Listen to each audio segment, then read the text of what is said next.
ਸਤਿ ਸ਼੍ਰੀ ਅਕਾਲ। ਪੰਜਾਬੀ ਖਬਰਾਂ ਦੇ ਇਸ ਬੁਲੇਟਿਨ ਦੇ ਵਿੱਚ ਤੁਹਾਡਾ ਸਾਰਿਆਂ ਦਾ ਸਵਾਗਤ। ਮੈਂ ਹਾਂ ਤੁਹਾਡੇ ਨਾਲ ਕਵਿਤਾ ਸਿੰਘ। ਖਬਰਾਂ ਦਾ ਆਗਾਜ਼ ਕਰਾਂਗੇ ਮੁੱਖ ਖਬਰਾਂ ਦੇ ਨਾਲ।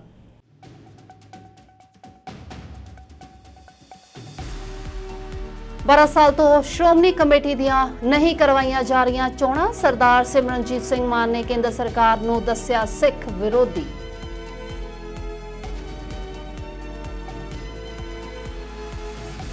वन नेशन वन इलैक्शन ਦੇ ਬਾਰੇ ਸੁਖਬੀਰ ਬਾਦਲ ਨੇ ਦਿੱਤਾ ਬਿਆਨ। ਭਾਜਪਾ ਦੇ ਨਾਲ ਸਹਿਮਤੀ ਪ੍ਰਗਟਾਉਂਦਿਆਂ ਸੁਖਬੀਰ ਬਾਦਲ ਨੇ ਇਸ ਨੀਤੀ ਨੂੰ ਦੱਸਿਆ ਦੇਸ਼ ਹਿੱਤ ਦੇ ਵਿੱਚ।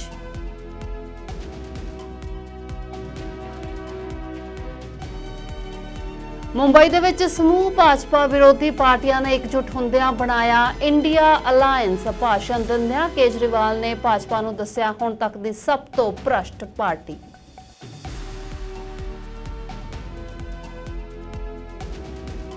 श्री अकाल तख्त साहब विखे मनाया गया शहीद भाई दिलावर सिंह दा शहीदी दिहाड़ा। भाई दिलावर सिंह दी कुर्बानी नूं याद करदिआं परिवार नूं कीता गया सन्मानित।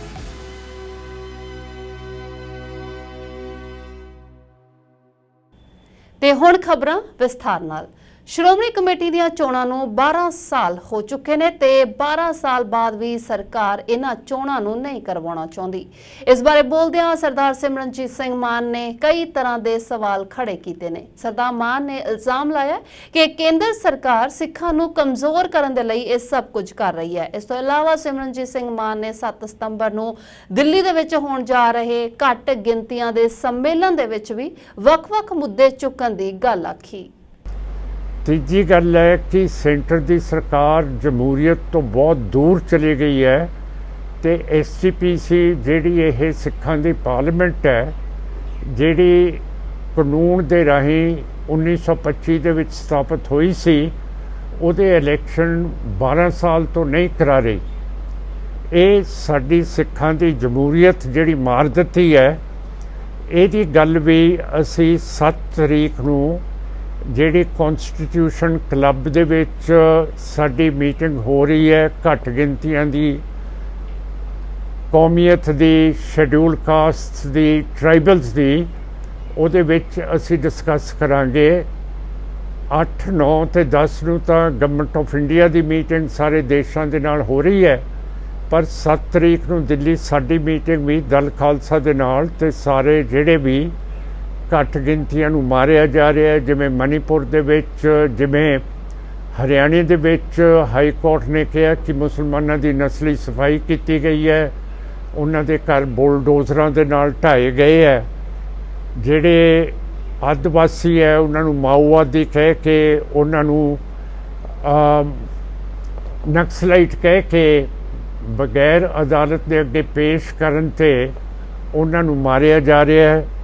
ਜਿਹੜੇ ਸਾਡੇ ਬਾਰਡਰ ਦੇ ਉੱਤੇ ਕਤਲ ਹੋ ਰਹੇ ਹੈ, ਬੇਸ਼ੱਕ ਫਿਰੋਜ਼ਪੁਰ ਹੋਵੇ, ਅੰਮ੍ਰਿਤਸਰ ਹੋਵੇ, ਤਰਨਤਾਰਨ ਸਾਹਿਬ ਹੋਣ, ਬੇਸ਼ੱਕ ਗੁਰਦਾਸਪੁਰ ਹੋਣ, ਜਿਹੜਾ BSF ਤੇ ਪੁਲਿਸ ਐਵੇਂ ਬੇਗੁਨਾਹ ਬੰਦਿਆਂ ਨੂੰ ਕਿ ਇਹ ਪਾਕਿਸਤਾਨ ਤੋਂ ਆ ਰਹੇ ਹੈ, ਇਹਨਾਂ ਨੂੰ ਫੜ ਕੇ ਮਾਰ ਰਹੇ ਹੈ। ਇਹੋ ਜਿਹੇ ਜ਼ੁਲਮ ਸਾਡੀ ਪਾਰਟੀ ਨੇ ਨਹੀਂ ਹੋਣ ਦੇਣੇ ਹੈਗੇ। ਅਸੀਂ ਬਿਲਕੁਲ ਜਮਹੂਰੀਅਤ ਦੇ ਨਾਲ ਚੱਲਣ ਵਾਲੇ ਲੋਕ ਹੈਗੇ ਹੈ ਤੇ ਅਸੀਂ ਅਦਾਲਤ ਤਨਖਾਹ ਦੇ ਸਕਦੀ ਹੈ, ਸਜ਼ਾ ਦੇ ਸਕਦੀ ਹੈ, ਪਰ ਪੁਲਿਸ ਤੇ BSF ਨਹੀਂ ਦੇ ਸਕਦੀ। 31 ਅਗਸਤ ਦਾ ਦਿਨ ਖਾੜਕੂ ਸੰਘਰਸ਼ ਦੇ ਵਿੱਚ ਕਾਫੀ ਇਤਿਹਾਸਕ ਹੈ, ਕਿਉਂਕਿ ਇਸ ਦਿਨ ਭਾਈ ਦਿਲਾਵਰ ਸਿੰਘ ਦੇ ਵੱਲੋਂ ਆਪਣਾ ਬਲੀਦਾਨ ਦਿੰਦਿਆਂ ਉਸ ਸਮੇਂ ਦੇ ਜ਼ਾਲਮ ਮੁੱਖ ਮੰਤਰੀ ਬੇਅੰਤ ਸਿੰਘ ਨੂੰ ਬੰਬ ਦੇ ਨਾਲ ਉਡਾ ਦਿੱਤਾ ਗਿਆ ਸੀ। ਇਸ ਇਤਿਹਾਸਕ ਦਿਨ ਨੂੰ ਯਾਦ ਕਰਦਿਆਂ ਤੇ ਸ਼ਹੀਦ ਭਾਈ ਦਿਲਾਵਰ ਸਿੰਘ ਨੂੰ ਸ਼ਰਧਾਂਜਲੀ ਦੇਣ ਦੇ ਲਈ ਸ਼੍ਰੀ ਅਕਾਲ ਤਖਤ ਸਾਹਿਬ ਵਿਖੇ ਸ਼੍ਰੀ ਅਖੰਡ ਪਾਠ ਸਾਹਿਬ ਦੇ ਭੋਗ ਪਾਏ ਗਏ। ਇਸ ਉਪਰੰਤ ਸ਼੍ਰੀ ਅੰਮ੍ਰਿਤਸਰ ਵਿਖੇ ਸਾਕਾ 1984 ਦੇ ਸ਼ਹੀਦਾਂ ਦੇ ਅਸਥਾਨ ਸ਼ਹੀਦ ਭਾਈ ਦਿਲਾਵਰ ਸਿੰਘ ਦੀ ਯਾਦ ਵਿੱਚ ਸ਼ਹੀਦੀ ਸਮਾਗਮ ਵੀ ਕਰਵਾਇਆ ਗਿਆ। ਭਾਈ ਨਰਾਇਣ ਸਿੰਘ ਚੌੜਾ ਨੇ ਕਿਹਾ ਕਿ ਸ਼ਹੀਦ ਭਾਈ ਦਿਲਾਵਰ ਸਿੰਘ ਨੇ ਪੰਥ ਦੋਖੀ ਨੂੰ ਸੋਧਣ ਦੇ ਲਈ ਮਰਨਾ ਕਬੂਲ ਕਰਕੇ ਸਤਿਗੁਰੂ ਦੇ ਹੁਕਮ ਦੇ ਉੱਤੇ ਪਹਿਰਾ ਦਿੱਤਾ, ਜਿਸ ਦੇ ਲਈ ਅੱਜ ਸਿੱਖ ਜਗਤ ਦੇ ਵਿੱਚ ਉਹਨਾਂ ਦਾ ਸਤਿਕਾਰ ਹੈ। ਇਸ ਮੌਕੇ ਸ਼ਹੀਦਾਂ ਨੂੰ ਸਤਿਕਾਰ ਭੇਂਟ ਕਰਦਿਆਂ ਭਾਈ ਦਲਜੀਤ ਸਿੰਘ ਨੇ ਕਿਹਾ ਕਿ ਸ਼ਹੀਦ ਭਾਈ ਦਿਲਾਵਰ ਸਿੰਘ ਨੇ ਸ਼ਹਾਦਤ ਦਾ ਰਾਹ ਖੁਦ ਚੁਣਿਆ ਅਤੇ ਆਪਣੀ ਦੇਹ ਦੀ ਅਗਨ ਦੇ ਨਾਲ ਜ਼ੁਲਮ ਦੀ ਜੜ ਨੂੰ ਭਸਮ ਕੀਤਾ। उन्होंने कहा कि खालसा राज दा मार्ग गुरु पातशाह दे वल्लों बख्शिश कीता होया पवित्र रास्ता है ਉਹਨਾਂ ਕਿਹਾ ਕਿ ਬੇਗਮਪੁਰਾ ਦੀ ਨਿਆਈ ਸਮਾਜ ਅਤੇ ਹਲੇਮੀ ਰਾਜ ਦੇ ਆਦਰਸ਼ ਵਾਲੇ ਖਾਲਸਾ ਰਾਜ ਨੂੰ ਅਸੀਂ ਅੱਜ ਦੇ ਸਮੇਂ ਦੇ ਵਿੱਚ ਖਾਲਿਸਤਾਨ ਕਹਿੰਦੇ ਹਾਂ। ਇਹ ਗੁਰੂਆਂ ਦੀ ਬਖਸ਼ਿਸ਼ ਹੈ ਜਿਸ ਨੂੰ ਸੰਸਾਰ ਦੇ ਵਿੱਚ ਸਾਕਾਰ ਕਰਨ ਦੇ ਲਈ ਸਾਨੂੰ ਗੁਰੂ ਆਦਰਸ਼ਾਂ ਤੇ ਪੰਥਕ ਰਵਾਇਤ ਦੇ ਮੁਤਾਬਿਕ ਪੰਜ ਪ੍ਰਧਾਨੀ ਅਗਵਾਈ ਤੇ ਗੁਰਮਤਾ ਵਿਧੀ ਅਪਣਾਉਣ ਦੀ ਲੋੜ ਹੈ। ਇਸ ਮੌਕੇ ਕੌਮੀ ਇਨਸਾਫ ਮੋਰਚਾ ਮੋਹਾਲੀ ਦੇ ਸੰਚਾਲਕ ਬਾਪੂ ਗੁਰਚਰਨ ਸਿੰਘ ਨੇ ਬੰਦੀ ਸਿੰਘ ਭਾਈ ਜਗਤਾਰ ਸਿੰਘ ਹਵਾਰਾ ਦੀ ਤਰਫੋਂ ਸ਼ਹੀਦਾਂ ਨੂੰ ਸ਼ਰਧਾ ਦੇ ਫੁੱਲ ਭੇਂਟ ਕੀਤੇ ਅਤੇ ਸੰਗਤਾਂ ਨੂੰ ਕੌਮੀ ਇਨਸਾਫ ਮੋਰਚੇ ਦਾ ਸਾਥ ਦੇਣ ਦੇ ਲਈ ਕਿਹਾ। ਸ਼੍ਰੋਮਣੀ ਅਕਾਲੀ ਦਲ ਦੇ ਪ੍ਰਧਾਨ ਸੁਖਬੀਰ ਸਿੰਘ ਬਾਦਲ ਨੇ ਕੇਂਦਰ ਸਰਕਾਰ ਦੇ ਇੱਕ ਹੋਰ ਫੈਸਲੇ ਦੀ ਹਮਾਇਤ ਕਰਨ ਦਾ ਐਲਾਨ ਕੀਤਾ। ਦਰਅਸਲ ਕੇਂਦਰ ਸਰਕਾਰ ਆਗਾਮੀ ਸੈਸ਼ਨ ਦੇ ਵਿੱਚ ਜਿਹੜਾ ਬਿੱਲ ਇੱਕ ਦੇਸ਼ ਇੱਕ ਚੋਣ ਲਿਆਉਣ ਦੀ ਤਿਆਰੀ ਕਰ ਰਹੀ ਹੈ, ਉਸ ਬਿੱਲ ਦੇ ਆਉਣ ਤੋਂ ਪਹਿਲਾਂ ਹੀ ਸੁਖਬੀਰ ਬਾਦਲ ਨੇ ਇਸ ਬਿੱਲ ਦੀ ਹਮਾਇਤ ਕਰ ਦਿੱਤੀ ਹੈ। ਉਹਨਾਂ ਕਿਹਾ ਕਿ ਅਕਾਲੀ ਦਲ ਇਸ ਬਿੱਲ ਤੋਂ ਖੁਸ਼ ਹੈ ਅਤੇ ਘੱਟੋ-ਘੱਟ ਦੇਸ਼ ਦੇ ਅੰਦਰ ਲੋਕ ਸਭਾ ਤੇ ਵਿਧਾਨ ਸਭਾ ਦੀਆਂ ਚੋਣਾਂ ਇਕੱਠੀਆਂ ਹੋਣੀਆਂ ਚਾਹੀਦੀਆਂ ਨੇ। ਇਸ ਤੋਂ ਇਲਾਵਾ ਸੁਖਬੀਰ ਸਿੰਘ ਬਾਦਲ ਨੇ ਇਸ ਮੌਕੇ ਭਗਵੰਤ ਮਾਨ ਦੇ ਉੱਪਰ ਵੀ ਖੂਬ ਵਿਅੰਗ ਕੱਸੇ ਕਿ ਹਾਈ ਕੋਰਟ ਨੇ ਭਗਵੰਤ ਮਾਨ ਦੀ ਸਰਕਾਰ ਦੇ ਮੂੰਹ ਤੇ ਚਪੇੜ ਮਾਰੀ ਹੈ। ਦੂਜੀ ਗੱਲ, ਹੁਣ ਪਟਵਾਰੀਆਂ ਤੇ ਇਹਨਾਂ ਨੇ ਕਿਹਾ ਕਿ ਅਸੀਂ ਐਸਮਾ ਲਾਵਾਂਗੇ ਕਿ ਆ ਡਿਊਟੀ ਤੇ ਨਹੀਂ ਜਾ ਰਹੇ। ਮੁੱਖ ਮੰਤਰੀ ਸਾਹਿਬ ਆਪ ਕਿਤੇ ਡਿਊਟੀ ਕਰ ਰਹੇ, ਉਹਨਾਂ ਦੀ ਡਿਊਟੀ ਪੰਜਾਬ 'ਚ ਹੈ, ਛੱਤੀਸਗੜ੍ਹ 'ਚ ਨਹੀਂ, ਬੰਬਈ ਨਹੀਂ। ਕੱਲ ਰੱਖੜ ਪੁੰਨਿਆ ਦਾ ਇੰਨਾ ਇਤਿਹਾਸਿਕ ਦਿਨ ਹੈ, ਸ਼ੁਭ ਦਿਹਾੜਾ ਹੈ, ਹਰ ਵਾਰ ਮੁੱਖ ਮੰਤਰੀ ਇੱਥੇ ਆਉਂਦੇ ਆ, ਪਰ ਨਹੀਂ, ਕੇਜਰੀਵਾਲ ਨੂੰ ਜਹਾਜ਼ ਤੇ ਲੈ ਕੇ ਜਾਣਾ ਸੀ ਬੰਬਈ ਤੇ ਇਸ ਕਰਕੇ ਉੱਤੇ ਛੱਡਤਾ। ਹੜ੍ਹ ਆਏ, ਲੋਕੀ ਡੁੱਬ ਗਏ, ਪਰ ਮੁੱਖ ਮੰਤਰੀ ਨਹੀਂ, ਕੇਜਰੀਵਾਲ ਨੂੰ ਲੈ ਕੇ ਕਿਤੇ ਛੱਤੀਸਗੜ੍ਹ ਕਿਤੇ ਬੈਂਗਲੌਰ। ਸਹੀ ਮਣੇ ਤੇ ਐਸਮਾ ਦਾ ਇਹਦੇ ਤੇ ਲੱਗਣਾ ਚਾਹੀਦਾ ਕਿ ਪੰਜਾਬ ਤੋਂ ਬਾਹਰ ਨਾ ਜਾਏ, ਆਪਣਾ ਕੰਮ ਕਰੇ। ਕੰਮ ਕਰਨਾ ਨਹੀਂ ਤੇ ਫਿਰ ਲੋਕਾਂ ਦੇ ਉੱਤੇ ਦਬਾਅ ਪਾਉਣਾ ਕਿ ਤੁਸੀਂ ਆਪਣੀ ਆਵਾਜ਼ ਹੀ ਨਹੀਂ ਉਠਾ ਸਕਦੇ। ਲਾਠੀ ਚਾਰਜ ਕਰਕੇ ਇਹਨਾਂ ਨੇ ਇੱਕ ਗਰੀਬ ਕਿਸਾਨ ਦੀ ਮੌਤ ਭਗਵੰਤ ਮਾਨ ਦੇ ਹੁਕਮਾਂ ਤੇ ਹੋਈ ਹੈ। ਇਸ ਕਰਕੇ ਭਗਵੰਤ ਮਾਨ ਤੇ ਕੇਸ ਰਜਿਸਟਰ ਹੋਣਾ ਚਾਹੀਦਾ ਹੈ। ਕੋਈ ਗੱਲ ਨਹੀਂ, ਜੇ ਨਹੀਂ ਕਰਦੇ ਤੇ ਆਉਣਾ ਹੀ ਸਰਕਾਰਾਂ ਜ਼ਰੂਰ ਕਰਨਗੀਆਂ। ਦੋ ਅਫਸਰ ਸਸਪੈਂਡ ਕਰ ਦਿੱਤੇ ਆ ਸਰ, ਤੇ ਕੀ ਗੱਲ ਇਹ ਮੰਤਰੀ ਤੇ ਕਾਰਵਾਈ ਜਾਂ ਅਸਲੀ ਗੱਲ ਤਾਂ ਅਫਸਰਾਂ ਫੈਸਲਾ ਹੁੰਦਾ ਮੰਤਰੀ ਦਾ ਤੇ ਮੁੱਖ ਮੰਤਰੀ ਦਾ, ਅਫਸਰਾਂ ਦਾ ਨਹੀਂ ਹੁੰਦਾ। ਜੇ ਅਫਸਰ ਨੇ ਹੀ ਫੈਸਲਾ ਕਰਦੇ ਹੁੰਦੇ ਤੇ ਫਿਰ ਅਫਸਰ ਮਿਨਿਸਟਰ ਬਣਦੇ। ਫੈਸਲਾ ਮਿਨਿਸਟਰ ਦਾ, ਸਸਪੈਂਡ ਕਰੋ ਮਿਨਿਸਟਰ ਨੂੰ ਜਿਹਨੇ ਫੈਸਲਾ ਕੀਤਾ, ਦਸਤਖਤ ਹੈ। ਸਸਪੈਂਡ ਕਰੋ ਮੁੱਖ ਮੰਤਰੀ ਨੂੰ ਜਿਹਦੇ ਅਪਰੂਵਲ ਤੇ ਆ ਫੈਸਲਾ, ਫਾਈਲ ਤੁਹਾਡੇ ਕੋਲ ਸਾਰਾ ਦੇਖ ਲਈ, ਮੁੱਖ ਮੰਤਰੀ ਨੇ ਆਪ ਮਨਜ਼ੂਰੀ ਦਿੱਤੀ ਹੈ। ਕੇਂਦਰ ਸਰਕਾਰ ਵਨ ਨੇਸ਼ਨ ਵਨ ਇਲੈਕਸ਼ਨ ਜਿਹੜੀ ਹੈ ਕਰਨ ਜਾ ਰਹੀ ਆ, ਪ੍ਰਸਤਾਵ ਲਿਆਉਣ ਜਾ ਰਹੀ, ਕੀ ਕਹੋਗੇ? ਮੈਂ ਤਾਂ ਸਹੀ ਮਹੀਨੇ ਤੇ ਸਾਡੀ ਪਾਰਟੀ ਤੇ ਮੈਂ ਇਹਦੇ ਹੱਕ 'ਚ ਹਾਂ। ਹਰ ਦੂਜੇ ਦਿਨ ਇਲੈਕਸ਼ਨ ਹੋ ਜਾਂਦੇ ਆ। ਇੱਕ ਪਾਰਲੀਮੈਂਟ ਤੇ ਐਮਐਲਏ ਇਲੈਕਸ਼ਨ ਇੱਕ ਟਾਈਮ ਹੋਣੀ ਚਾਹੀਦੀ ਹੈ। ਘੱਟ ਘੱਟ 5 ਸਾਲ ਕੋਈ ਇਲੈਕਸ਼ਨ ਨਾ ਹੋਏ। ਕੀ ਹੁੰਦਾ ਹੈ, ਇੱਕ ਸੂਬੇ ਤੇ ਦੂਜੇ ਪਾਰਟੀਆਂ ਚੱਲ ਪੈਂਦੀਆਂ, ਉਹਦੇ ਬਾਅਦ ਦੂਜੇ ਸੂਬੇ ਚੱਲ ਪੈਂਦੇ ਆ। ਹੁਣ ਮੁੱਖ ਮੰਤਰੀ ਪੰਜਾਬ ਦਾ ਤੁਰਿਆ ਫਿਰਦਾ ਮਹਾਰਾਸ਼ਟਰ, ਕਿਉਂ? ਇਲੈਕਸ਼ਨ ਕਰਕੇ ਉਹਨੂੰ ਪਾਰਟੀ ਨੂੰ ਜਿਤਾਉਣ ਵਾਸਤੇ। ਇੱਕ nation one election one nation ਬਹੁਤ ਵਧੀਆ ਗੱਲ ਹੈ ਤੇ ਪੂਰੇ ਦੇਸ਼ ਵਿੱਚ ਸਹਿਮਤੀ ਹੋਣੀ ਚਾਹੀਦੀ ਹੈ। ਪਿਛਲੇ ਦਿਨੀ ਪੰਚਾਇਤਾਂ ਨੂੰ ਰੱਦ ਕਰਨ ਦੇ ਮਾਮਲੇ ਦੇ ਉੱਤੇ ਭਗਵੰਤ ਮਾਨ ਸਰਕਾਰ ਦਾ ਯੂ ਟਰਨ ਅੱਜ ਖੂਬ ਚਰਚਾ ਦੇ ਵਿੱਚ ਹੈ। ਇਸ ਮਾਮਲੇ ਦੇ ਵਿੱਚ ਆਪਣੇ ਆਪ ਨੂੰ ਬਚਾਉਣ ਦੇ ਲਈ ਮਾਨ ਸਰਕਾਰ ਨੇ ਪੰਚਾਇਤ ਅਫਸਰ ਦੇ ਉੱਤੇ ਕਾਰਵਾਈ ਵੀ ਕੀਤੀ, ਪਰ ਅਕਾਲੀ ਆਗੂ ਬਿਕਰਮ ਮਜੀਠੀਆ ਨੇ ਕੁਝ ਦਸਤਾਵੇਜ਼ ਪੇਸ਼ ਕੀਤੇ ਤੇ ਦਾਅਵਾ ਕੀਤਾ ਕਿ ਪੰਚਾਇਤਾਂ ਨੂੰ ਭੰਗ ਕਰਨ ਦੇ ਲਈ ਕੋਈ ਅਫਸਰ ਨਹੀਂ, ਸਗੋਂ ਮੰਤਰੀ ਲਾਲਜੀਤ ਭੁੱਲਰ ਅਤੇ ਖੁਦ ਭਗਵੰਤ ਮਾਨ ਨੇ, ਜਿਨ੍ਹਾਂ ਨੇ ਖੁਦ ਸਾਈਨ ਕਰਕੇ ਰਾਤੋਂ ਰਾਤ ਇਹ ਫੈਸਲਾ ਕੀਤਾ ਸੀ। ਇਸ ਮੌਕੇ ਮਜੀਠੀਆ ਨੇ ਭਗਵੰਤ ਮਾਨ ਤੋਂ ਅਸਤੀਫੇ ਦੀ ਵੀ ਮੰਗ ਕੀਤੀ। ਅੱਜ ਬਿੱਲੀ ਥੱਲਿਓਂ ਬਾਹਰ ਆ ਗਈ। ਆਹ ਨੋਟਿੰਗ ਹੈ, ਆਹ ਉਹਦਾ ਓਰੀਜਨਲ ਕਾਗਜ਼ ਮੈਂ ਤੁਹਾਡੇ ਸਾਹਮਣੇ ਰੱਖ ਰਿਹਾ ਹਾਂ ਕਿ ਜਦੋਂ ਅਫਸਰ ਰੋਕਦੇ ਸੀ ਕਿ ਜਨਾਬ ਇਹ 5 ਸਾਲ ਤੋਂ ਪਹਿਲਾਂ ਆਪਾਂ ਭੰਗ ਨਹੀਂ ਕਰ ਸਕਦੇ, ਔਰ 5 ਸਾਲ ਪੂਰੇ ਹੁੰਦੇ ਸੀ ਜਨਵਰੀ 2024 ਚ, ਮਗਰ ਇਹ ਫਾਈਲ ਹੱਥੀਂ ਮੂਵ ਕਰਾਈ ਗਈ ਅਫਸਰਾਂ ਨੂੰ ਥ੍ਰੈਟਨ ਕਰਕੇ ਗਲ 'ਚ ਗੂਠ ਦੇ ਕੇ ਡੀਕੇ ਤਿਵਾਰੀ ਤੇ ਖੈਰਾ ਸਾਹਿਬ ਦੇ ਕਿ ਜੇ ਫਾਈਲ ਨਾ ਲਿਆਏ ਤਾਂ ਤੁਹਾਨੂੰ ਐਕਸ਼ਨ ਲਵਾਂਗੇ, ਸਸਪੈਂਡ ਕਰਾਂਗੇ, ਤੁਹਾਡੀ ਬਦਲੀ ਕਰ ਦਿਆਂਗੇ। ਉਹਦੀ ਨੋਟਿੰਗ ਦਰਸਾਉਂਦੀ ਹੈ ਕਿ ਕਿਵੇਂ ਇਹ ਫਾਈਲ ਪਹਿਲੀ ਦਿਨ ਮੂਵ ਹੁੰਦੀ ਹੈ 3/8 ਨੂੰ ਸੁਪਰਿੰਟੈਂਡੈਂਟ ਕਰਦਾ, 3/8 ਨੂੰ ਇਹ ਤੋਂ ਸਾਈਨ ਕਰਾਏ ਜਾਂਦੇ ਆ, ਗੁਰਪ੍ਰੀਤ ਖਹਿਰਾ ਦੇ ਇਹ ਸਾਈਨ ਨੇ। ਉਸ ਤੋਂ ਬਾਅਦ 4/8 ਨੂੰ ਇਹ ਫਾਈਲ ਸਾਈਨ ਕਰਾਈ ਜਾਂਦੀ ਹੈ ਡੀਕੇ ਤਿਵਾਰੀ। ਆ ਤਰੀਕ ਆ ਗਈ 4/8 ਤੋਂ ਬਾਅਦ ਲਾਲਜੀਤ ਭੁੱਲਰ ਦੇ ਆ ਸਾਈਨ ਆ ਗਏ 7/8/2023। ਆ ਅਗਲੇ ਸਾਈਨ ਆ ਗਏ। ਉਸੇ ਤਰੀਕ ਨੂੰ ਸੀਐਮ ਭਗਵੰਤ ਮਾਨ 7/8 ਨੂੰ, ਮਤਲਬ ਏਡੀ ਤੇਜ਼ੀ ਨਾਲ ਫਾਈਲ ਨਹੀਂ ਨਿਕਲਦੀ ਹੁੰਦੀ। ਮੈਂ ਵੀ ਵਜ਼ੀਰ ਰਿਹਾ, ਇਹ ਹੱਥੀ ਫਾਈਲ ਲੈ ਕੇ ਗਏ, ਬਾਈ ਹੈਂਡ ਗਈ, ਮੰਤਰੀ ਲੈ ਕੇ ਗਿਆ, ਮੰਤਰੀ ਨੇ ਸਾਈਨ ਕਰਾਏ ਔਰ ਇਹ 7/8 ਨੂੰ ਹੀ ਮੁੱਖ ਮੰਤਰੀ ਨੇ ਸਾਈਨ ਕਰਕੇ ਇਹ ਪੰਚਾਇਤਾਂ ਨੂੰ ਭੰਗ ਕਰਤਾ।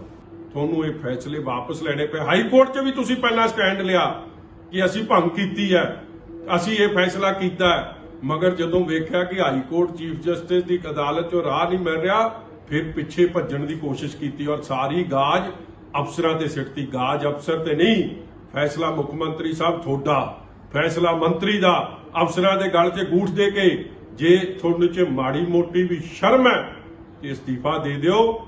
ਤੁਹਾਡਾ ਕੋਈ ਹੁਣ ਬਣੇ ਰਹਿਣ ਦਾ ਹੱਕ ਨਹੀਂ, ਕਿਉਂਕਿ ਤੁਸੀਂ ਲੋਕਤੰਤਰ ਦੇ ਉਲਟੋਂ ਹਿਟਲਰ ਸ਼ਾਹੀ ਰਵੱਈਆ, ਗੱਦਾਫੀ ਸਦੈਮ ਹੁਸੈਨ ਵਰਗਾ ਰਵੱਈਆ ਜਿਹੜਾ ਤੁਸੀਂ ਅਪਣਾਇਆ, ਉਸ ਨੂੰ ਲੋਕ ਭਲੀ ਭਾਂਤ ਇਸ ਨੋਟਿੰਗ ਤੋਂ ਜਾਣੂ ਹੋ ਗਏ ਆ। ਯਾਰੀਆਂ 2 ਫਿਲਮ ਦੇ ਵਿੱਚ ਸਿੱਖਾਂ ਦੀ ਸ਼੍ਰੀ ਸਾਹਿਬ ਦੀ ਬੇਅਦਬੀ ਕੀਤੀ ਗਈ ਸੀ, ਜਿਸ ਦੀ ਵੀਡੀਓ ਵੀ ਸੋਸ਼ਲ ਮੀਡੀਆ ਦੇ ਉੱਤੇ ਕਾਫੀ ਵਾਇਰਲ ਹੋ ਰਹੀ ਹੈ। ਇਸ ਮਾਮਲੇ ਨੂੰ ਲੈ ਕੇ ਹੁਣ ਪੰਜਾਬ ਪੁਲਿਸ ਨੇ ਦੋਖੀਆਂ ਦੇ ਖਿਲਾਫ ਪਰਚਾ ਦਰਜ ਕਰ ਦਿੱਤਾ ਹੈ। ਇਸ ਬਾਰੇ ਸ਼੍ਰੋਮਣੀ ਕਮੇਟੀ ਦੇ ਸਕੱਤਰ ਸਰਦਾਰ ਪ੍ਰਤਾਪ ਸਿੰਘ ਨੇ ਵਿਸਥਾਰਪੂਰਵਕ ਜਾਣਕਾਰੀ ਦਿੱਤੀ। ਵਾਹਿਗੁਰੂ ਜੀ ਕਾ ਖਾਲਸਾ, ਵਾਹਿਗੁਰੂ ਜੀ ਕੀ ਫਤਿਹ। ਯਾਰੀਆਂ 2 ਦੇ ਇੱਕ ਗੀਤ ਵਿੱਚ ਇੱਕ ਕਲਾਕਾਰ ਨੇ ਜੋ ਕਲੀਨ ਸ਼ੇਵ ਆ, ਉਹਨੇ ਗਾਤਰੇ ਵਾਲੀ ਕਿਰਪਾਨ ਪਾ ਕੇ ਇੱਕ ਐਕਟਿੰਗ ਕੀਤੀ ਆ ਉਸ ਗਾਣੇ ਵਿੱਚ। ਉਹਦੀ ਸ਼ਿਕਾਇਤ ਅਸੀਂ 29/8 ਨੂੰ ਕੀਤੀ ਸੀ, ਜਿਹਦੀ FIR 0108 ਮਿਤੀ 31/8 ਨੂੰ ਦਰਜ ਹੋ ਚੁੱਕੀ ਹੈ। ਹਰ ਵਾਰੀ ਸਿੱਖ ਧਰਮ ਤੇ ਹੀ ਅਟੈਕ ਹੁੰਦਾ ਹੈ। ਸਿੱਖਾਂ ਦੀਆਂ ਜਿਹੜੀਆਂ ਉਹ ਮਰਿਆਦਾ ਨੇ, ਕਿਉਂਕਿ ਕਿਰਪਾਨ ਸਾਡੀ ਮਰਿਆਦਾ ਦਾ, ਰਹਿਤ ਮਰਿਆਦਾ ਦਾ, ਸਾਡੀ ਜਿਹੜੇ ਕਕਾਰ ਉਹਦਾ ਹਿੱਸਾ ਆ। ਹਰ ਇੱਕ ਵਿਅਕਤੀ ਜਿਹੜਾ ਉੱਤੋਂ ਦੀ ਕਿਰਪਾਨ ਨਹੀਂ ਪਾ ਸਕਦਾ, ਅੰਮ੍ਰਿਤਧਾਰੀ ਸਿੰਘ ਹੀ ਕਿਰਪਾਨ ਉੱਤੋਂ ਦੀ ਪਾ ਸਕਦਾ। ਇਹ ਜਿਹੜਾ ਵਿਅਕਤੀ ਆ, ਜਿਹਨੇ ਐਕਟਿੰਗ ਕੀਤੀ ਕਲਾਕਾਰ ਨੇ, ਉਹਨੇ ਉਹ ਕਲੀਨ ਸ਼ੇਵ ਆ, ਦਾੜੀ ਕੱਟੀ ਆ, ਵਾਲ ਕੱਟੀ ਆ, ਵਾਲ ਵੀ ਕੱਟੇ ਹੋਏ ਆ ਤੇ ਕਿਰਪਾਨ ਉੱਤੋਂ ਦੀ ਪਾਈ ਹੋਈ ਹੈ। ਪਹਿਲਾਂ ਇਹ ਕਹਿੰਦੇ ਖੁਖਰੀ ਜਿਹੜੀ ਆ ਉਹ ਡੋਗਰੇ ਪਹਿਨਦੇ ਆ, ਉਹਦੀ ਸ਼ੇਪ ਹੀ ਹੋਰ ਹੁੰਦੀ ਆ। ਇਸ ਕਰਕੇ ਅਸੀਂ ਇਹਨਾਂ ਦੇ ਖਿਲਾਫ ਕੰਪਲੇਂਟ ਪਾਈ ਸੀ। ਇਹਨਾਂ ਦੇ ਜਿਹੜੀ ਸਾਡੀ ਕੰਪਲੇਨ ਸੀ ਉਹਦੇ ਤਹਿਤ ਇਹਨਾਂ ਤੇ 295A ਦਾ ਪਰਚਾ ਦਰਜ ਹੋ ਚੁੱਕਾ। ਜੇ ਇਹ ਫਿਲਮ 'ਚੋਂ ਵੀ ਇਹਨਾਂ ਨੇ ਸੀਨ ਨਾ ਕੱਟਿਆ, ਫਿਰ ਅਸੀਂ ਕੋਰਟ 'ਚ ਵੀ ਜਾਵਾਂਗੇ ਤੇ ਇਹ ਫਿਲਮ ਨੂੰ ਬੈਨ ਕਰਾਵਾਂਗੇ। ਪੰਚਾਇਤਾਂ ਭੰਗ ਕਰਨ ਸੰਬੰਧੀ ਨੋਟੀਫਿਕੇਸ਼ਨ ਵਾਪਸ ਲੈਣ ਤੇ ਸਰਕਾਰ ਦੀ ਕਿਰਕਰੀ ਹੋਈ ਹੈ। ਇਹ ਕਹਿਣਾ ਸਾਡਾ ਨਹੀਂ ਬਲਕਿ ਅਕਾਲੀ ਦਲ ਦਾ ਹੈ। ਤੇ ਤੁਹਾਨੂੰ ਦੱਸ ਦਈਏ ਕਿ ਹਾਈ ਕੋਰਟ ਦੀ ਝਾੜ ਤੋਂ ਬਾਅਦ ਪੰਜਾਬ ਸਰਕਾਰ ਨੇ ਪੰਚਾਇਤਾਂ ਭੰਗ ਕਰਨ ਦਾ ਫੈਸਲਾ ਵਾਪਸ ਲਿਆ, ਜਿਸ ਤੋਂ ਬਾਅਦ ਅਕਾਲੀ ਦਲ ਦੇ ਵੱਲੋਂ ਪ੍ਰੈਸ ਕਾਨਫਰੰਸ ਕੀਤੀ ਗਈ। ਉਹਨਾਂ ਕਿਹਾ ਕਿ ਅਜਿਹਾ ਕਰਕੇ ਹਾਈ ਕੋਰਟ ਨੇ ਪੰਜਾਬ ਸਰਕਾਰ ਨੂੰ ਸ਼ੀਸ਼ਾ ਵਿਖਾਇਆ ਹੈ। ਜਿਹੜੀ ਸਰਕਾਰ ਚਤਰ ਚਲਾਕੀਆਂ ਕਰ ਰਹੀ ਆ, ਇਹ ਕੰਮ ਨਹੀਂ ਆਉਣੀਆਂ। ਔਰ ਮੁੱਖ ਮੰਤਰੀ ਸਾਹਿਬ ਲੋਕਾਂ ਨੂੰ ਅਣਜਾਣ ਨਾ ਸਮਝਣ। ਲੋਕਾਂ ਨੂੰ ਜਾਂ ਤਾਂ ਅਣਜਾਣ ਸਮਝਦੇ ਨੇ ਜਾਂ ਆਪ ਅਣਜਾਣ ਨੇ। ਪਹਿਲੀ ਗੱਲ ਤਾਂ ਇਹ ਫੈਸਲੇ ਨੇ ਸਰਕਾਰ ਦੇ ਯੂ ਟਰਨ ਨੇ ਸਰਕਾਰ ਦੀ ਨਲਾਇਕੀ ਤੇ, ਸਰਕਾਰ ਦੇ ਪ੍ਰਸ਼ਾਸਨਿਕ ਪ੍ਰਬੰਧ ਤੇ, ਮਾੜੇ ਪ੍ਰਬੰਧ ਤੇ ਮੋਹਰ ਲਾਤੀ। ਜਿਸ ਤਰ੍ਹਾਂ ਉਹਨਾਂ ਨੇ ਪਿਛਲੇ ਦਿਨਾਂ ਦੇ ਵਿੱਚ ਪਟਵਾਰੀਆਂ ਦੇ ਖਾਸ ਤੌਰ ਤੇ ਖੇਤਰ 'ਚ ਉਹਨਾਂ ਨੇ ਧਮਕੀਆਂ ਦਿੱਤੀਆਂ, ਕਲਮਾ ਖੋਹਣ ਦੀ ਗੱਲ ਕੀਤੀ ਆ। ਇਹ ਜਵਾਬ ਅਸੀਂ ਮੰਗਦੇ ਹਾਂ ਮੁੱਖ ਮੰਤਰੀ ਸਾਹਿਬ ਤੋਂ ਕਿ ਤੁਸੀਂ ਜਵਾਬ ਤਾਂ ਦਿਓ ਵੀ 1500 ਪਟਵਾਰੀਆਂ ਦੀਆਂ ਪੋਸਟਾਂ ਖਾਲੀਆਂ ਪਈਆਂ, ਉਹਨਾਂ ਤੇ ਕਿਉਂ ਨਹੀਂ ਪਟਵਾਰੀ ਲਾਏ ਜਾ ਰਹੇ? 3500 ਪੋਸਟਾਂ ਖਾਲੀ ਪਈਆਂ ਹੋਣ ਤੇ ਉੱਥੇ ਤੁਸੀਂ ਮੁਲਾਜ਼ਮ ਭਰਤੀ ਨਾ ਕਰੋ। ਫਿਰ ਤੁਸੀਂ ਜਵਾਬ ਤਾਂ ਦਿਓ ਵੀ ਜੇ ਮੁਲਾਜ਼ਮ ਕੋਈ ਲਾਏ ਤੇ 60% ਤੁਸੀਂ ਪੰਜਾਬ ਤੋਂ ਬਾਹਰਲੇ ਲਾ ਲਏ। ਕੀ ਪੰਜਾਬ ਦੇ ਬੱਚੇ ਨਲਾਇਕ ਨੇ? ਕੀ ਪੰਜਾਬ ਦੇ ਬੱਚੇ ਸ਼ਰਤਾਂ ਨਹੀਂ ਪੂਰੀਆਂ ਕਰਦੇ? ਕਿਸ ਮਜਬੂਰੀ ਤੇ ਤੁਸੀਂ ਬਾਹਰਲੇ ਮੁੰਡਿਆਂ ਨੂੰ ਭਰਤੀ ਕਰੀ ਜਾ ਰਹੇ ਹੋ? ਫਿਰ ਤੁਸੀਂ ਜਵਾਬ ਦਿਓ ਵੀ ਪੰਜਾਬੀ ਲਾਜ਼ਮੀ ਵਿਸ਼ਾ ਤੁਸੀਂ ਨੌਕਰੀ ਲਈ ਇਸ਼ਤਿਹਾਰ ਦਿੰਦੇ ਹੋ, ਉਹਦੇ 'ਚ ਪੰਜਾਬੀ ਭਾਸ਼ਾ ਲਾਜ਼ਮੀ ਦੀ ਸ਼ਰਤ ਹੀ ਉਡਾਤੀ ਤੁਸੀਂ। ਅਸੀਂ ਜਵਾਬ ਮੰਗਦੇ ਆ ਵੀ ਜਿਹੜੀ ਸਰਟੀਫਿਕੇਟ ਲੱਗਿਆ ਹੁਣ ਤੱਕ ਨੌਕਰੀਆਂ ਜਿੰਨੀਆਂ ਵੀ ਮਿਲੀਆਂ 1.5 ਸਾਲਾਂ 'ਚ ਉਹਨਾਂ ਨੌਕਰੀਆਂ ਦੇ ਵਿੱਚ ਜਿਹੜੇ 90% ਸਾਡਾ ਇਲਜ਼ਾਮ ਆ, ਪਬਲਿਕਲੀ ਮੀਡੀਆ ਰਾਹੀਂ ਅਸੀਂ ਕਹਿੰਦੇ ਆ, 90% ਜਿਹੜੇ ਬਾਹਰਲੇ ਸੂਬਿਆਂ ਦੇ ਲੋਕ ਨੇ ਭਰਤੀ ਕੀਤੇ, ਉਹਨਾਂ ਦੇ ਸਰਟੀਫਿਕੇਟ ਪੰਜਾਬੀ ਦੇ ਜਾਲੀ ਨੇ। ਤੇ ਇਹਦਾ ਕੋਈ ਜਵਾਬ ਦੇਵੇ ਮੁੱਖ ਮੰਤਰੀ ਸਾਹਿਬ। ਸੋ ਅੱਜ ਮੈਨੂੰ ਇਹ ਲੱਗਦਾ ਕਿ ਭਾਵੇਂ ਪਟਵਾਰੀਆਂ ਨਾਲ ਤਕਰਾਰ ਪੈਦਾ ਕੀਤਾ, ਭਾਵੇਂ ਪੰਚਾਇਤੀ ਰਾਜ ਦੇ ਵਿੱਚ ਹਾਲਾਤ ਇਹ ਬਣਾਏ ਆ, ਇਹ ਆਪਣੇ ਸਾਰੇ ਨਲਾਇਕੀ ਖਾਮੀਆਂ ਜਿਹੜੀਆਂ ਅਸਫਲਤਾਵਾਂ ਨੇ ਮੌਜੂਦਾ ਸਰਕਾਰ ਦੀਆਂ, ਉਹਨਾਂ ਤੇ ਪਰਦਾ ਪਾਉਣਾ ਚਾਹੁੰਦੇ ਆ, ਉਹਨਾਂ ਨੂੰ ਲੁਕਾਉਣਾ ਚਾਹੁੰਦੇ ਆ, ਉਹਨਾਂ ਤੋਂ ਧਿਆਨ ਹਟਾਉਣਾ ਚਾਹੁੰਦੇ ਆ। ਨਹੀਂ ਤਾਂ ਕਦੇ ਵੀ ਕੋਈ ਸਰਕਾਰ ਦਾ ਮੁਖੀ ਸੰਕਟ ਦੇ ਸਮੇਂ, ਵਿਪਤਾ ਦੇ ਸਮੇਂ ਘਰ 'ਚ ਕਲੇਸ਼ ਨਹੀਂ ਪਾਉਂਦਾ ਹੁੰਦਾ। ਪਹਿਲਾ ਮੁੱਖ ਮੰਤਰੀ ਹੋਣਾ, ਪਹਿਲਾ ਕਿਸੇ ਸਟੇਟ ਦਾ ਹੈੱਡ ਹੋਣਾ ਜਿਹਨੇ ਵਿਪਤਾ ਤੇ ਸੰਕਟ ਦੇ ਸਮੇਂ ਘਰ 'ਚ ਕਲੇਸ਼ ਖੜਾ ਕਰਤਾ। ਅੱਜ ਪੰਜਾਬ ਹੜ੍ਹ ਪੀੜਤ ਦੇ ਮਤਲਬ ਪੀੜਤ ਹੋਇਆ ਖੜਾ। ਅੱਜ ਪੰਜਾਬ ਦੇ ਬਹੁਤ ਸਾਰੇ ਲੋਕ ਘਰਾਂ ਦੀਆਂ ਛੱਤਾਂ ਦੇ ਉੱਤੇ ਬੈਠੇ ਨੇ। ਵਿਰੋਧੀ ਗੱਠਜੋੜ India national development inclusive alliance ਨੇ ਅੱਜ 13 ਮੈਂਬਰੀ ਕਮੇਟੀ ਦਾ ਗਠਨ ਕੀਤਾ, ਜਿਸ ਦੇ ਵਿੱਚ ਕਈ ਪਾਰਟੀਆਂ ਦੇ ਪ੍ਰਮੁੱਖ ਨੇਤਾ ਸ਼ਾਮਲ ਹੋਏ। ਇਹ ਤਾਲਮੇਲ ਕਮੇਟੀ ਗੱਠਜੋੜ ਦੀ ਸਰਵ ਉੱਚ ਇਕਾਈ ਵਜੋਂ ਕੰਮ ਕਰੇਗੀ। ਮੀਟਿੰਗ ਦੇ ਵਿੱਚ ਭਾਰਤ ਦੇ ਥੀਮ ਜੁੜੇਗਾ ਭਾਰਤ ਜੀਤੇਗਾ ਭਾਰਤ ਨੂੰ ਵੀ ਪ੍ਰਵਾਨਗੀ ਦਿੱਤੀ ਗਈ ਅਤੇ 4 ਪ੍ਰਮੁੱਖ ਕਮੇਟੀਆਂ ਦਾ ਗਠਨ ਕੀਤਾ ਗਿਆ। इस दौरान राहुल गांधी ने दावा किया कि भारत गठजोड़ भाजपा नूं हरा देगा अते हुण भाजपा दे लई जितना असंभव होवेगा। तेलंगाना में, राजस्थान में, मध्य प्रदेश में, छत्तीसगढ़ में जो कर्नाटक में हुआ है वही यहां होने वाला है। और फिर उसके बाद नेशनल इलेक्शंस में जो इंडिया अलायंस है वो बीजेपी को हराने जा रहा है। चाहे मीडिया कुछ भी कह ले, चाहे हिंदुस्तान के सारे इंस्टीट्यूशंस को कंट्रोल करे, कुछ नहीं फर्क पड़ने वाला है। कांग्रेस पार्टी चुनाव को जीतने वाली है। और जीतेगी क्यों? ठीक है, सीनियर नेताओं की जगह होती है तो आप जानते हो, होती है ना, मगर हमारी पार्टी को हमारा कार्यकर्ता जिताता है। और अगर इस पार्टी में एक कमी है जिसको सही करना है, तो जो कार्यकर्ता हमारे लिए खून पसीना देता है उसको सबसे पहले रिवॉर्ड मिलना चाहिए।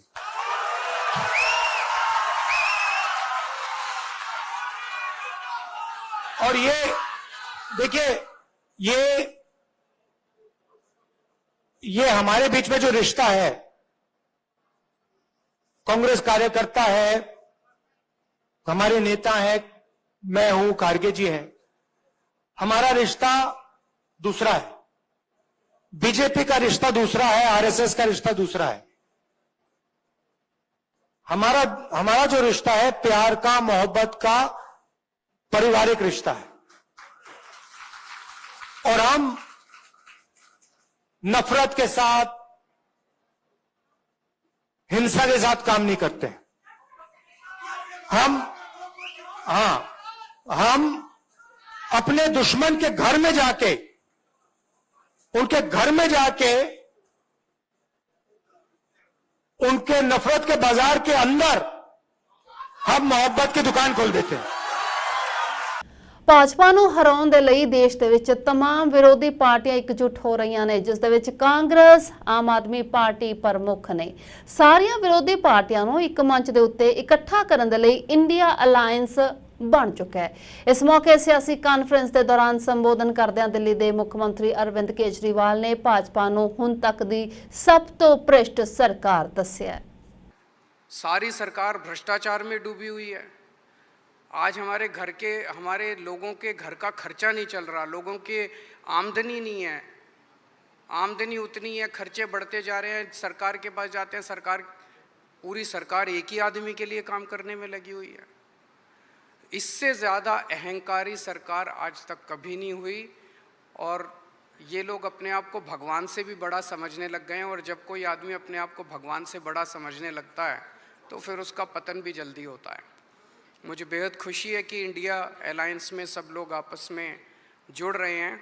एक चीज़ मैं देख रहा हूँ, बहुत बड़ी बड़ी ताकतें, अब सबको लगने लगा है कि ये इंडिया अलायंस मोदी सरकार के आने वाले समय में मोदी सरकार के पतन का कारण बनने वाला है।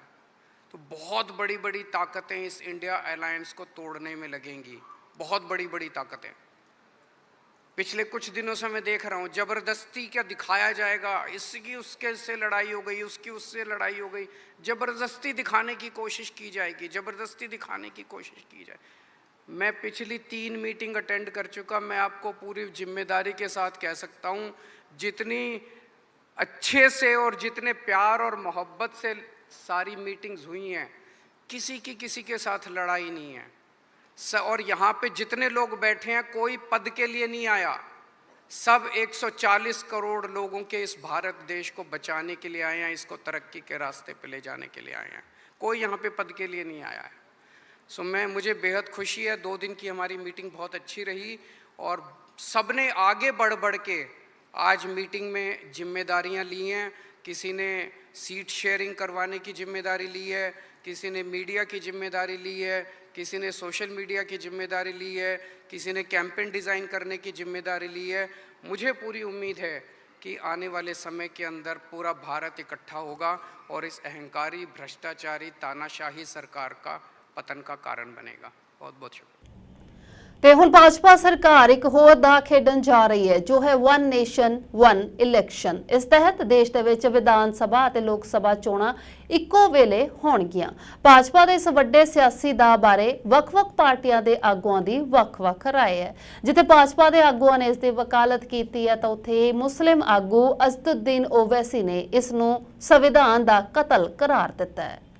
ये गलत है। पूर्व राष्ट्रपति को किसी पद पर नहीं किया जाना चाहिए, परंपरा ये है, किसी पे नहीं किया जाना। अगर किया है तो गलत किया है। Number 2, one nation one election की बात पहले भी चली थी, तो इस पर भी बाकायदा डिस्कशन होना चाहिए और डिस्कशन होने की कोई बात कोई निर्णय लेना चाहिए। लेकिन ये है कि गवर्नमेंट निर्णय ले चुकी है और केवल संसद का सेशन बुला के उस पर ठप्पा लगाने की बात कर रही, तो बात दूसरी। इतना घबराने का क्या जरूरत है? अभी तो कमेटी रचाया गया है। कमेटी रचाने के बाद इसका कमेटी का रिपोर्ट आएगा। कमेटी का रिपोर्ट पब्लिक डोमेन में चर्चा होगा। अगर पार्लियामेंट में जब आता है, पार्लियामेंट में चर्चा होगा। पार्लियामेंट प्रबुद्ध है, भारत देश का प्रजाप्रभुत्व एकदम मैच्योर्ड है, प्रबुद्ध प्रजाप्रभुत्व है, उसमें चर्चा होगा। इतना घबराने का क्या बात है? ये नहीं हो सकता है। ये भारत के संविधान के खिलाफ होगा, क्योंकि फेडरलिज्म भारत के संविधान के बेसिक स्ट्रक्चर का हिस्सा है। और दूसरी बात यह है कि बीजेपी के पास राज्यसभा मेजॉरिटी नहीं है। तीसरी बात उसमें यह निकलेगी कि बहुत से अपोजिशन रूल्ड स्टेट्स हैं जो इस बात को कबूल नहीं करेंगे, क्योंकि कर्नाटक में हालिया इलेक्शन हुआ, क्यों दूसरे स्टेट्स करेंगे? तो वन नेशन वन इलेक्शन मेरे लगता है कि अनकॉन्स्टिट्यूशनल होगा, फेडरलिज्म के खिलाफ होगा, जो बेसिक स्ट्रक्चर का हिस्सा है।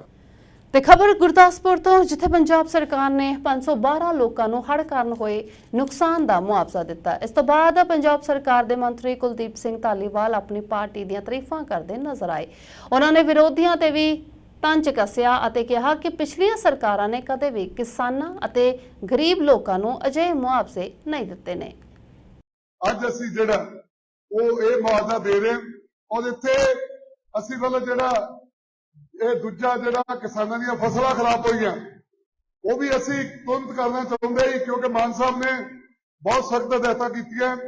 ਪਰ ਡੀ ਸਾਹਿਬ ਨੂੰ ਕੁਝ ਕਿਸਾਨ ਜਥੇਬੰਦੀਆਂ ਵਾਲੇ ਤੇ ਕੁਝ ਕਿਸਾਨ ਮਿਲੇ, ਕਿਉਂਕਿ ਇੱਥੇ ਖੇਤੀ ਜਿਆਦਾ ਕਮਾਲ ਦੀ ਸੀਗੀ, ਤੇ ਸਭ ਨੇ ਕਿਹਾ ਸੀ ਕਿ ਸਾਡੀ ਗਿਰਦਾਵਰੀ ਜਿਹੜੀ ਹੈ ਲੱਥ ਜੂਗਾ, ਜਦੋਂ ਹੀ ਉਹ ਪਾਣੀ ਲੱਥ ਜੂਗਾ ਤੇ ਆਪਾਂ ਉਹ ਵੀ ਮੁਆਵਜ਼ਾ ਜਿਹੜਾ ਦੇਣਾ ਸ਼ੁਰੂ ਕਰ ਦਿਆਂਗੇ। तो ਅੱਜ ਆਪਾਂ ਚੈੱਕ ਜਿਹੜੇ ਆ ਉਹ ਤੁਹਾਨੂੰ ਕਰੀਬ ਜਿਹੜੇ ਉਹ 55 ਲੱਖ ਦੇ ਜਿਹੜੇ ਚੈੱਕ ਆ ਅੱਜ ਤੁਹਾਨੂੰ ਮੈਂ ਡਿਸਟ੍ਰੀਬਿਊਟ ਕਰਨਾ ਹੈ। ਵਿਰੋਧੀ ਧਿਰਾਂ ਕੀ ਕਹਿੰਦੀ ਆ, ਕੀ ਨਹੀਂ ਕਹਿੰਦੀ ਆ, ਕਿਸੇ ਦੀ ਗੱਲ ਸੁਣਨ ਦੀ ਲੋੜ ਨਹੀਂ। ਤੁਹਾਡਾ ਜਿਹੜਾ ਨੁਕਸਾਨ ਹੋਇਆ ਉਹ ਤੁਸੀਂ ਦਰਜ ਕਰਾਓ।